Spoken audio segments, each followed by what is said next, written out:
Today marks the ignition of a new chapter in an ancient pattern. The United States and Israel have launched a coordinated military assault on Iran under the name Operation Epic Fury, with Israel calling its parallel mission Roaring Lion. The strikes began in daylight, targeting Iranian military sites, missile facilities, and leadership compounds, and Iran has already retaliated with waves of missiles across the region. The world is now watching a conflict that has been building for months erupt on a day whose timing is anything but accidental. This attack was launched on the Shabbat of Zachor, the Sabbath of Remembrance, when the Jewish people read the passage commanding them to remember the unprovoked attack by Amalek. It is the annual ritual of recalling an ancient enemy, a primordial adversary, a force said to strike from behind when the people were weary.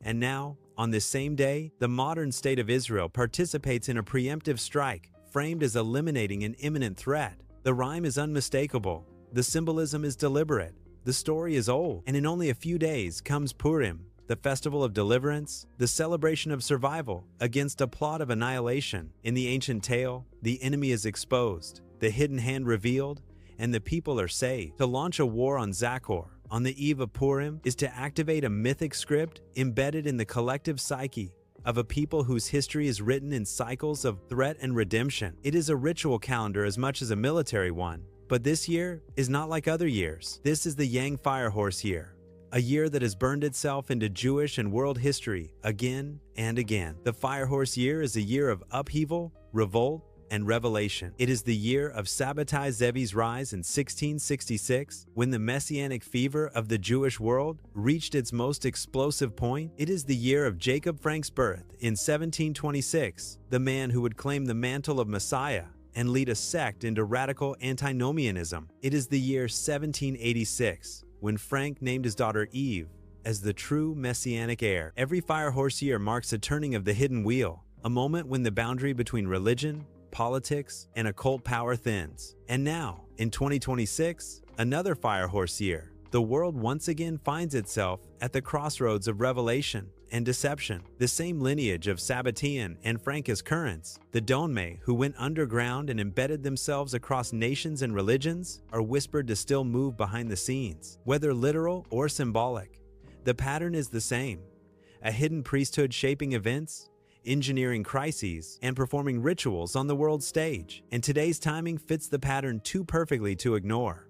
Above us, the sky itself participates. Tonight, 6 planets align in a rare configuration, a celestial procession that has not occurred in this form for generations. The heavens are signaling a convergence, a tightening of the cosmic gears. Saturn and Neptune are approaching their conjunction at the threshold of Aries, the sign of war, ignition, and the beginning of cycles. The last time Neptune entered Aries was 1861, the year the American Civil War began. Saturn joining Neptune at 0 degrees Aries is the dissolution of old structures and the birth of new ones, often through conflict, upheaval, or ideological fracture. And looming ahead is the blood moon of March 3rd, a lunar omen long associated with judgment, reversals, and the unveiling of hidden things. Blood moons have marked turning points in Jewish history for centuries. To have one arrive in the opening weeks of a Firehorse year during a major Middle Eastern war under a 6-planet alignment is to stand inside a ritual architecture far larger than any single nation. Operation Epic Fury is not only a military campaign, it is a symbolic act,